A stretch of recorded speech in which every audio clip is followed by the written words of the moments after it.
the future of offensive football and college football. And whether you're a fan of a Conference USA team, an SEC team, Pac-12, Big Ten, whatever it is, this pertains to your team because we're at an interesting point right now in college football. History is a great teacher. History is also cyclical. And right now we're at a crossroads in college football where the one school of thought, with being extremely physical on the offensive and defensive line and playing trench warfare, that for a short period of time became a little bit less in the center stage of what teams had to do. A big deal was spreading it out, and even Nick Saban kind of went to, okay, I got to be able to spread it out more, and that's why they hired Lane Kiffin. Like it was, we got to score 40, right? That was the thought. Now, we're starting to see teams like Georgia, teams like Michigan have a lot of success playing that quote-unquote old school kind of football. Now, they're balanced, don't get it twisted, but they make an emphasis on running the football with two tight ends and making you say uncle. So we're trending back towards that. That's one school of thought here. The other school of thought is this spread offense where we're going to spread you out, we're going to go real fast, we're going to throw it all around the yard, try and catch us. And the reason why I want to talk about this is I think in order to win a national title, you have to be in one of these two camps. And I don't want to define it so simply as you have to play a certain style of offense or a certain scheme of offense and put a label to it. But I will say these two formulas offensively, playing physical in the trenches or being in the spread offense category, you have to be in one of those two camps to win a national title. I'll tell you why in just a second. Make sure you're subscribed. Make sure you're following here on Twitter and on Instagram at JD Piquel. Stay with everything we got going on here. It's almost college football season now. Want you a part of this. Want you here with us now. Buckle up, strap it in, all that in a bag of chips. Make sure you're locked into the On3 YouTube channel. Thank you so much for that. Really quickly, if you're watching live, if you could like that video, thumbs up button under the picture you're looking at, we'll be over 100, and that'd be phenomenal for both of us. Have our goal of over 100 likes like that. So thank you in advance for that. Okay, so as I was saying, let's recap it. Two schools of thought. One, physical trench warfare, two tight ends, we're running the football down your throat, nothing you can do about it. One thought.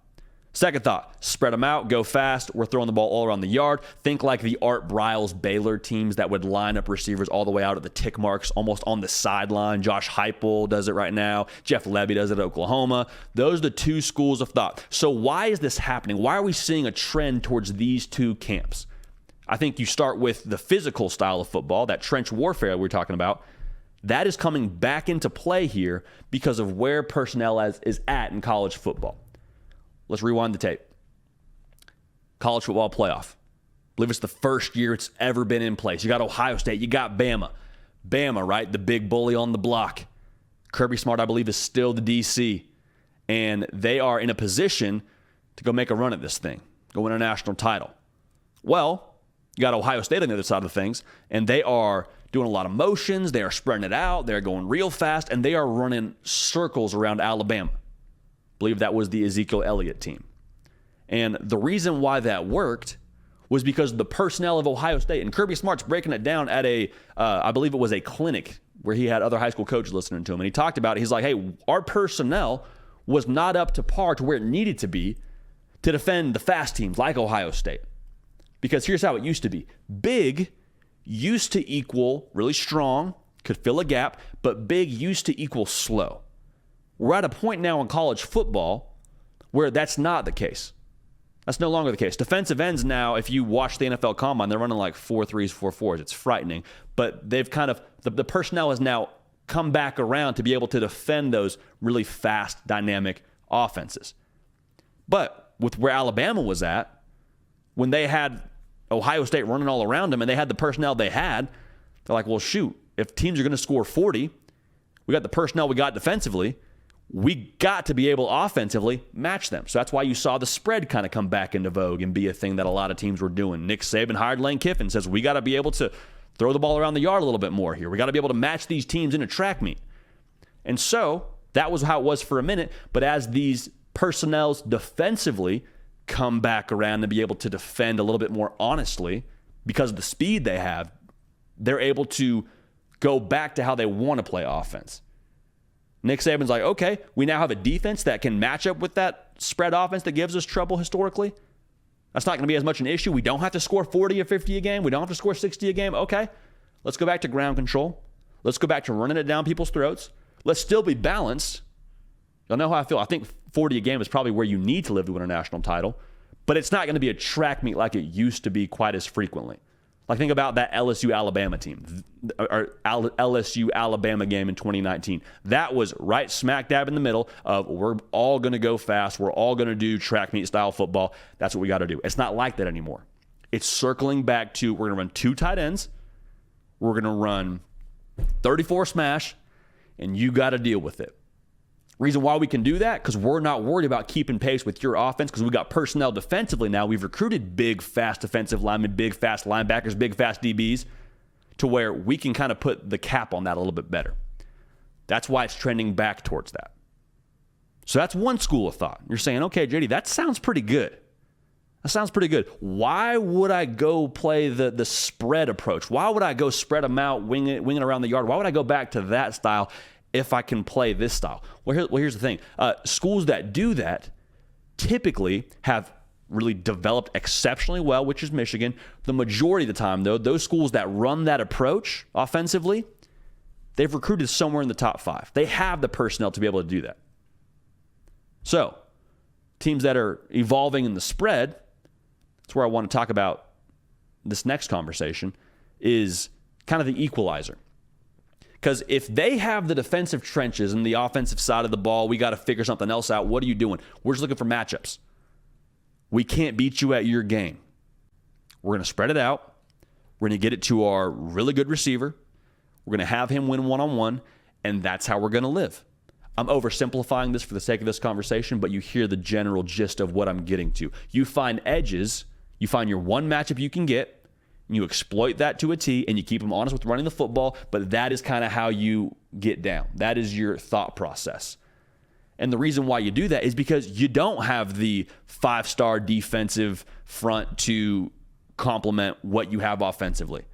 Hey, if we want to win this game, odds are we're going to have to win a track meet. That's how we're going to get down. And that's the way that you're seeing a lot of these teams that recruit somewhere in the top 15, top 20. They're starting to trend that way. That's going to be their edge, their equalizer. Like that Baylor team, I keep going back to it because I was in Waco for a period of time. The teams that were able to line it up and go real fast, like that 13 Baylor team, they didn't have the best recruits in the country. They weren't like just imposing on the offensive and defensive line. They had some good players now, a lot of players that went and played in the NFL, but their edge was the scheme. The edge was we're going to go fast, get you off your game, we're going to score a lot of points. That's how we're going to win. And so going back to the question, why does this matter for my team?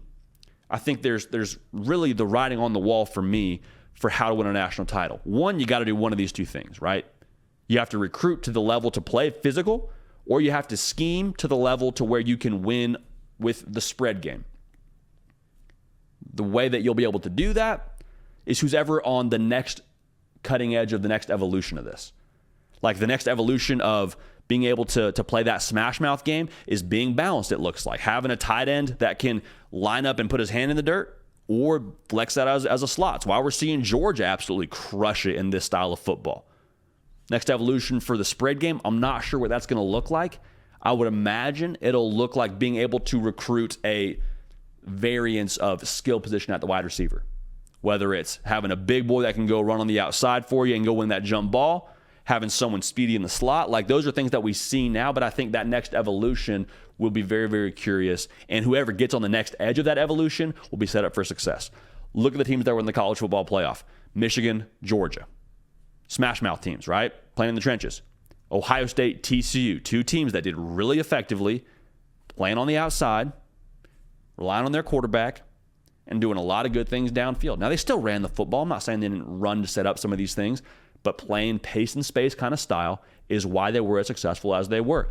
Those 2 thoughts, to me, are how you will win a national title. I don't think there's a lot of variance right now, in my mind, to get there outside of those 2 thoughts. So, to me, that's the future of offense in college football, and I think that's what we're going to see a lot of, a lot more copycat as we get on here in the future. Talked to Kirk Herbstreit actually when we had him down here in Nashville, and he echoed the same sentiment. He's like, it's a copycat league right now, and we're going to see teams go more and more towards the Bryles, Levy, Heupel, that kind of formula. So I'm excited to see it. And if you want your team to win a national title, I think that's what they need to do. Hey y'all, thanks so much for watching. Subscribe to the channel here to make sure you don't miss an episode of The Hard Count. Also be sure to check out other videos on the On3 YouTube channel.